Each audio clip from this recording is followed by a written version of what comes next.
Yeah.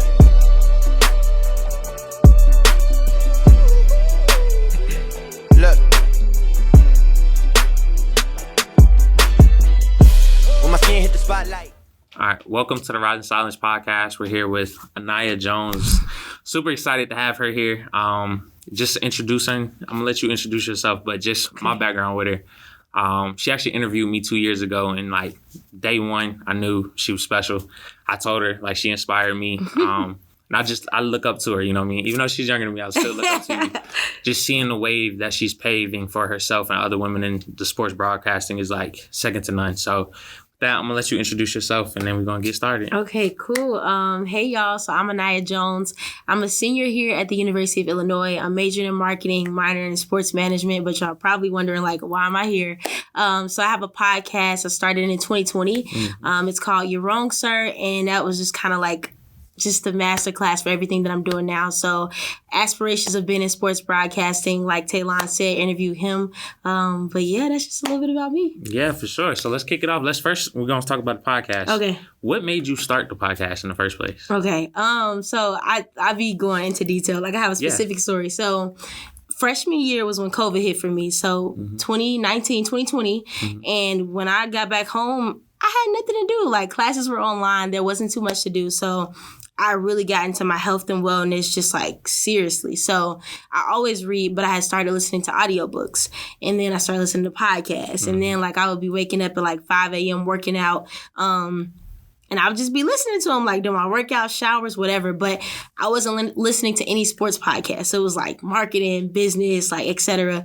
And I was like, let me just start like listening to sports podcasts. And then this is when like All the Smoke first came out. I Am Athlete first came out. So everything was like popping off.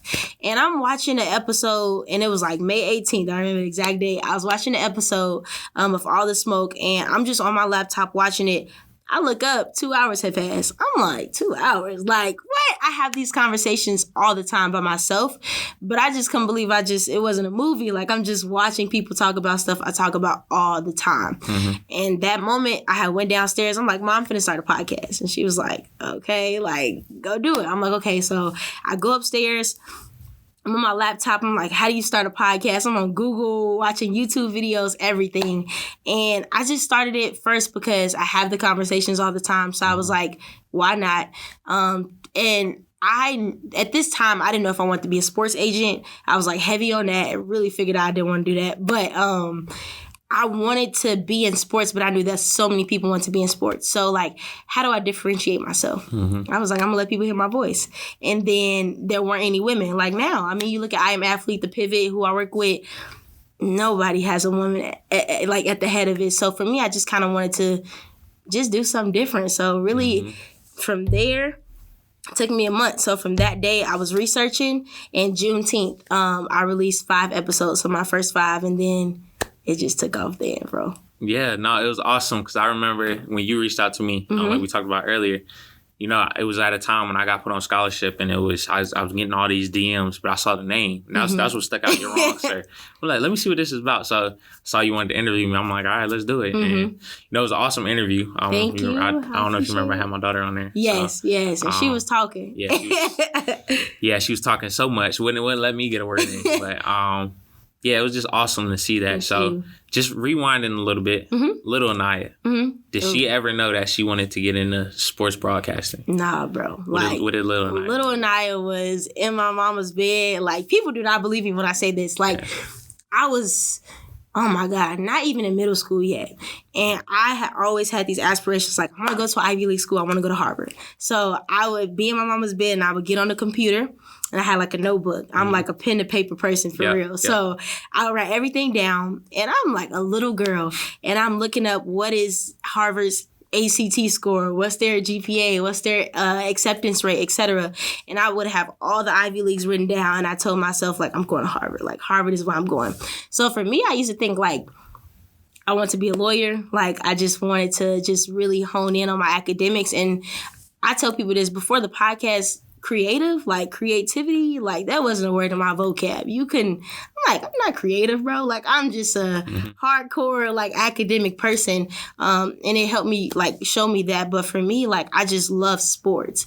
And so when I started playing basketball and running track, I was like, okay, whatever I do, I ain't doing nothing if it's not related to sports. And so that's kind of when I started venturing into that. But little me thought she was going to be a president, be a lawyer, be a judge. Like, I was on this whole wave, and it's crazy. Like, nothing ever happens the way you think it is. Fact. So when did that shift start occurring? Like high school, college? When? I'm going to have to say high school. So high school, I was just like basketball crazy, like focused. And I just knew I loved the sport, and I didn't really have aspirations of going to the league. Like, I just loved basketball.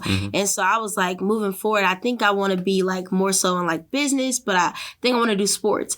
And so I really didn't discover truly my passion or what I really wanted to do until I got here. Like, even freshman year, I didn't know what I wanted my major to be. I just knew I had this business scholarship and I had to go to business school. Yeah. But I was like, finance? No. Accounting? No. I'm like, entrepreneurship? No. I'm like, okay, so I got to figure it out. And marketing was just kind of what intrigued me the most. But I didn't know truly until I started that podcast. Man, that's crazy. Like you said, that journey of like just life. Yeah. You know, you never realize this is where you might think you're going to go. Like, I had dreams. If you asked me at 5-6 years old where I was going to be. Lead. Yeah, lead. That was it. You know, so getting to this point where I actually walked away from football was crazy to me. You know, like looking back, you know, 3-4 years old, and I'm like, I'm going to lead. And then, you know, I got the opportunity to do it, and I'm like, nah, I'm ready to take a different direction with your life, you know. So it's crazy just watching that, listening to your journey, you know, going from Harvard. Like, what was it about Harvard? Was it just... It was just Ivy League. Like, it was just one of those, like, you know, as a kid, you're like, the top schools are this. Yeah. I just wanted to go to Harvard. Like, I just felt like it was like number one school in the world. Like, I was I want everything to be number one. If I'm going to do something, I'm going to be elite. And I'm still like that, but it's just in a different arena. But like, nobody in my family is going to college. Like, I don't know. I was just on the whole, like, Mom, I'm going. And my mom would just be like, okay. Like, yeah. Like, she would buy me Harvard shirts. Like, entertain all my little dreams. Yeah. And now I'm like, hey, you a vibe, bro. But, like, I never thought I would be here. Yeah. No, it's crazy. That's so crazy to me. But just listening to it, though, it makes sense of, like, now that I know you, you know what I mean? It makes sense seeing that drive that you have while you've been so successful in your field. But with that, you're paving your own way. You know, I understand what it's like to kind of try to be a trendsetter and be the first one in your family. A lot of adversity comes with that too. Yes. So what are some of those challenges that you faced started in the podcast and, you know, being a young Black woman, especially in the sports broadcasting space, trying to pave your own way? What are some of the adversity you face? Man, that's a really good question. There's just so many different things. I think my first, so when I started the podcast, like, I would say I started the podcast because, you know, the industry was like male dominated, et cetera. But personally for me, I don't like saying that. Cause like, you know, I'm just okay. And what does that mean? You know, type person. So there was this lady, her name is Noah, and she gave me advice. Like, if you want to be in this space, if you want to have a podcast, like, a lot of women are going to say it's a sports dominated industry. Cool. Okay. But how are you going to stand out as a woman just because you're a woman, or because when you open your mouth, you can captivate a room, or because when you talk, people understand that you understand what you're talking about. Like, you know sports in and out, or you can analyze things and break them down, right? So I was like, okay, cool. And I would say my first, like, okay, this, like, male dominated is really a thing. And there's just kind of this feel of like a boys club, you know? And like, I'm knocking at the door, but I don't know if I can get in. And so freshman year when I came here, I was trying to find organizations that were like sports based. And so SBA on campus is the Sports Business Association. And I joined with my friend Star, and we were like, okay, we're going to join this org. This is our first RSO. Like, this the one we're going to be dedicated to. And I went there. Brendan Ross was the president at the time, who's like still a great friend of mine. And I was just like, going to the events, etc. And I remember I had a conversation with him because it was just all guys on the e-board, and it was like one girl. And I was like, have you ever had like a female president? And he was like, nah, she could be the first. I'm like, yeah, you're right. So I just kind of like internalized that, kept moving. And the time came sophomore year after COVID where he was graduated. He was like, yeah, like, I want you to be the president of SBA. And I'm like, hype, bro. I'm like, okay, cool. Like, I know all of the things that I like see from afar, I want to change, etc. So I was the first Black president of this organization on campus, and I was the first female president of this organization on campus. Hold on, we got to pause. That's dope. Thank you. So I was just so hyped. And sophomore year was just like such a challenging time for me. And this is when the podcast started popping. This is when like school got harder, doing this org, like everything was kind of hitting at once. And it was just like that experience was so full of adversity. Like just the e-board of having like a advisor who wasn't super supportive if the president was, a female, like having an e-board full of other guys who would exclude you on different conversations and you're the president, and those things. And so that was my first experience of like, okay, like this is how this is. But it was also a thing of me too.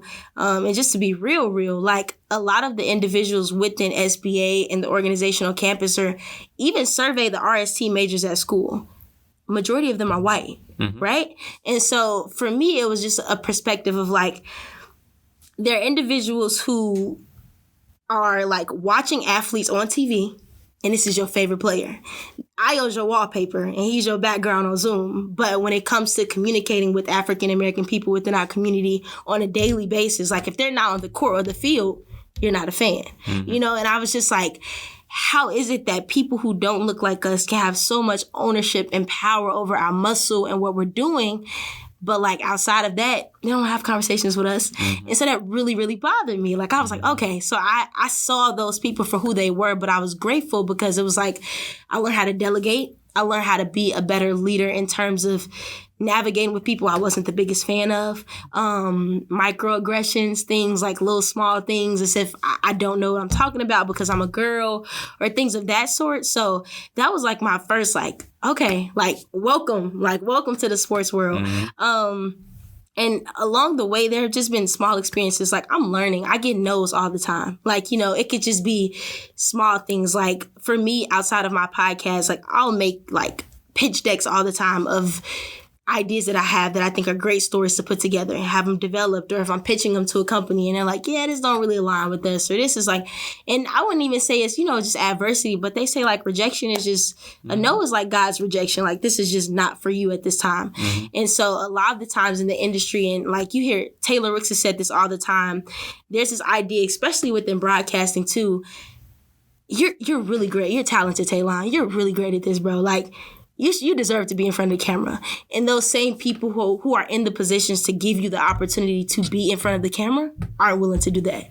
But you're amazing and you're a superstar, So it was kind of like battling that, like, okay, I'm good, but like, am I good enough for you to give me an opportunity? Or like, what is the barrier in between you feeling as if I'm perfect for this and you speak so highly of me, but the opportunity doesn't come?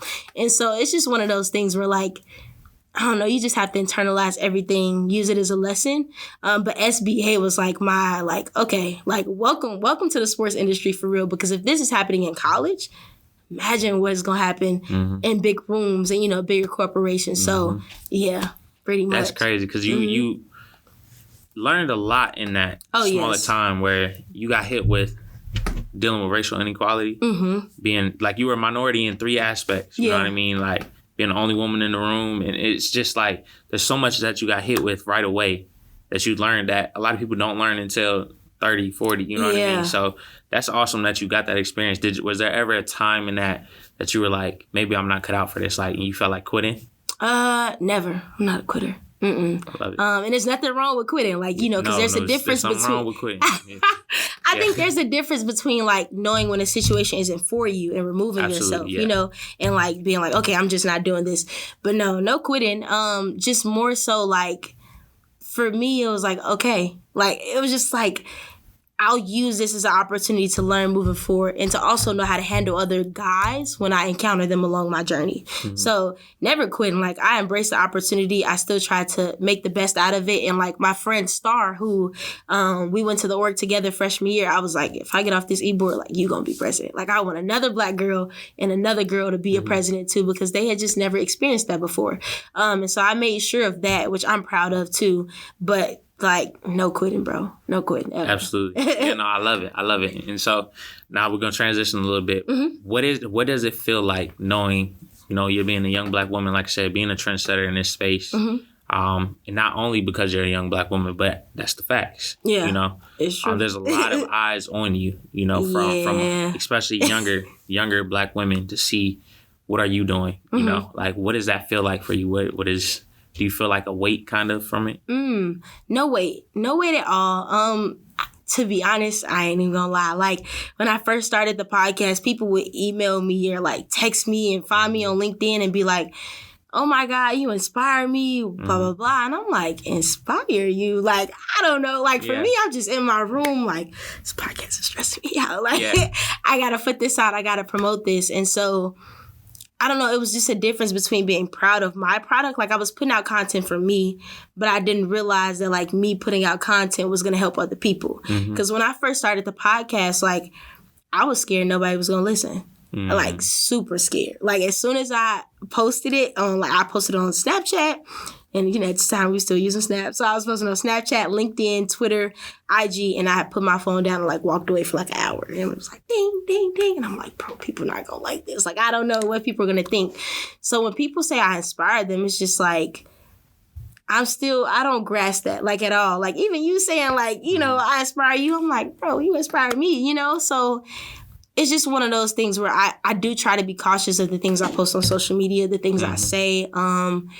Make sure that I'm saying everything with fact. If it's an opinion that is coming with like conviction that's respectful to others. You know, I do try to make sure that I'm putting out as much positivity into the world too, because I know that people are watching. But there is a way too though, because I feel like there's this idea of professionalism that we have gotten from a culture that wasn't made by us that it's like, you know, and I'm a college student too. So I have to balance like partying with my friends, figuring out if I got to put on the close friends or the, you know, the main story, things like that. And so that's kind of like, you know, but other than that, like, I'm just super grateful to be in a position. And if I can help anybody or inspire somebody, like, I don't know. I don't even, it just doesn't feel like, I don't know. It just seems really regular to me. So when people say that, I'm just like, thank you so much. Because, like, it's an honor for you to look at me and feel as if I help you, because there are so many people who I'll look at it and I'm like, oh, my God, I wish I could get in the room with him or her because they inspire me. So not a way. I think it's just, like, balancing, like, what do you post? What's appropriate? What's professional? But other than that, like, that ain't going to stop if I want to be on TV. So it's kind of something I got to get used to, too, you know? Yeah. So, yeah. For sure. No, it's one of those things, I think, what inspires people is the execution. You know what I mean? Especially that you're doing so much so young. A lot of people don't do it. You know what I mean? Like they go their whole lives or half their life and they're like, I have this idea, but don't take action on it. You know, and I think that's something that we connected on like instantly. You know, it's just being an executor. So, you know, that's what inspires me about you, that you're somebody that's not afraid to speak your mind, that's somebody that's a go-getter, that goes and, you know, if you're going to do it, you're going to do it all the way, not halfway do it either. So I think that's the thing that inspires people, and it's something you're never going to change. I hope you never change, and if you do change it, I'm going to pick up the phone and call you and be like, hey, how you tripping? Get on your feet, you know what I'm saying? But no, we're going to transition a little bit and just talk about the news yesterday. First off, how did that feel getting that announcement? I'm going to let you share the announcement. Okay. I don't want to say your thunder, but I'm going to let you share the announcement. How did that feel? Okay. So, y'all, this summer I'm interning at NFL Films as a creative production intern. So I'll be in New Jersey this summer. Yeah, you know, helping them with their documentaries. So you can think of things like Hard Knocks, etc. Those are the things that NFL Films was responsible for. So this summer, like going into it, like I didn't know what I was going to do, like I said. So it was like, okay, I'm either going to do an internship this summer, go to grad school, full-time offer. If I don't get anything in the journalism space immediately, like I was like considering offers from Google, etc. Like, because I just didn't know what I was going to do. Hearing back, it was like the first interview, I thought I bombed it because it was like a virtual interview where maybe 20 minutes tops. And they'll show the question and it gives you like 30 seconds to think about what you're going to say. And then you just press record. And I was like, okay. So it was one question. I thought I did good on all of them. And this is my fault because I didn't prepare enough for the interview. They asked like, what was your favorite like NFL Films like production that we done? I'm like, bro, I though. Like, it was like in the last year or two, I'm like, oh my God. So it was like a minute. So I'm on my phone, like looking up like what's NFL film documentaries. It was like the first one that popped up. And as soon as it popped up, the camera like start recording. And I was like, my favorite film is, I don't even know if it was like NFL films related, but it had to be because I got to the next level. But I was like, I came back and I called my mama. I'm like, Ma, I didn't get that. So like, I just got to think about what I got next. Cause I was like, yeah, I don't know if that was a documentary. Second email, and man, the interview just went well. Like it just went really, really well. And I heard back from them maybe a span of like a month or so. I was like waiting. But now at this point, like, and it may sound really weird, and I think you can relate too, when I announce it or when I say things like, or when I put on Instagram, like, hey, I'm interning here. It's just like, yeah, that's what's happening. Like, that's what's next. Like, that's kind of how I feel. And not in a bad way where I'm not grateful or I don't deserve it. But it's just like, it's not where I want to be. Yeah. So it's just like, this is just my next step. After that, that's my next step. That's my next step. But like, until I'm on the stage with that Emmy, like, I'm not cool. You know what I'm saying? Like, that's when I'm be like, oh my God, y'all, like I did it. Yeah. So I'm grateful. I'm excited too. Cause I think, like I said, like, I'm not a journalism major. So the fact that like I do want to do podcasting, I do want to be in front of the camera, but I also want to produce and build my own documentaries eventually. So I think this will be an opportunity to just show me like, is this what you want to do? Are you good at it? What do I need to learn? So I'm just like excited and like grateful to be there, bro. Yeah. No, I definitely can relate to that because it's that always wanting to continue growing, you know, not becoming complacent. So you're not wrong in how you feel, but that's awesome. You know, like I'm excited for you. Thank you. Best of luck on that journey. And just, you know, go kill it like you always do. Bro, I gotta do it. Yeah, for sure. So looking at just all you're doing, what is you covered it a little bit, but let's talk about your overarching vision of your life. Like, what do you want to be remembered for? Yeah. The stories I tell. So I don't know if you're familiar with this book. It's called $40 Million Slaves by William C. Roden. You gotta read it. Now I just put you on. Yeah, I read it last year and like, oh my God, it was just such an amazing book. So basically, Mr. Roden he's ESPN like columnist. He just has like a lot of history within the journalism space. But he wrote this book and it's basically like about Black people being $40 million slaves, basically. Like, it just talks about the history in all sports, whether that's African-American people starting with horseback riding and, you know, white people taking profit from it, et cetera, and down to football, basketball, all of those things. And it just talks about how we're just being exploited in a way. We have no ownership. And I was just like, yeah, that's what I want to talk about. And so that's actually why I've put my podcast on hold, because I don't want to keep, and not in a bad way. Like, I love hearing about other people's journeys and where they've been. But if sports is majority made up by African-American people, and we think that the NBA is the most amazing league, but in 1950, like, Earl Lloyd Jr. was the first person to play. No, but we think about Jordan, we think about Kobe, we think about MJ and all of these things, but we don't realize the history of the organizations we're being in. I mean, even you playing football, like, there's no coincidence what's happening to Lamar Jackson. There's no, like, think about it. You know, as a quarterback position, we're thought to think that that's a position made for white people because they are smarter. They are the leader of the team. They got to remember these plays, all of this. Black people are put at wide receiver, D-line, etc. These positions are those that have the most physical contact. You're the most liable. Let's keep recycling them. We're going to make sure the quarterback is safe. The Tom Brady's, you know what I'm saying? So the Aaron Rodgers. But we don't know that and we don't think about that. Why is it that Black people can't swim? It's not just because we don't get in the pool, you know, like it's because when we used to go to pools, white people used to put acid in pools and Black people would tell their kids not to go there. So, you know, everything is just so systematic. And so for me, like, I want to make those documentaries. I want to have those conversations. I want to talk to the first Black person who, you know, played golf. Those are the things I want to talk about. And so for me, like, my legacy, I just want to tell stories. I want to educate my community, but entertain them at the same time too. And I hope that what I talk about doesn't necessarily steer you away from sports, but it allows you to go in with a full mindset to understand what you're going into and to also know how to not be exploited by a system that just wasn't made for us. So it's really just to build your wrongs are up bigger, to make these documentaries, have these stories. And lastly, for me, like, I don't say it, like, I want my Emmy. Like, I want my award for having, you know, one of the biggest stories in sports, or, you know, that documentary that everybody was like, man, this right here, like, this was life-changing. So for me, it's just the stories I want to tell. I want to impact people. I want to keep helping people who look like me, and just really any way that I can.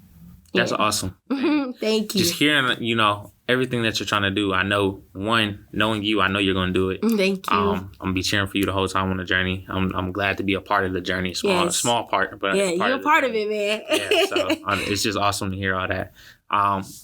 One more question for you. I want you to think back to little Aniyha. Okay. What advice would you give little Aniyha? What advice would I give her? That's a good question. I feel like every time people ask this question, you think about something new. Like, you know, like something, it depends on where you are, like, at that time. Wow. I would just really say, like,